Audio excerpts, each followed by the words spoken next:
nangyari, a barrage of questions. That's why I'm asking. Bakit natin ginawa yun earlier? Are we not already respecting a tradition well kept by this House? Disrespected is... Hindi nga, pinagtatanong niyo siya eh. Meron pang no one. There was no motion in disrespect the to the motion. office of the President, Vice President. So On ano the yung record. pinagtatanong niyo sa kanya eh?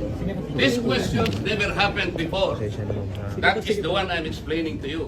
It did not happen before. Now, ang tanong ko po, ba't nangyari po nung nakaraan, nangyayari na naman ngayon? We are talking of the office, not the person. Motion was introduced. You may not like the person, you may not like her presence here, but you have to respect the office of the Vice President. That is all. Because that is guided by the tradition. Kahapon po,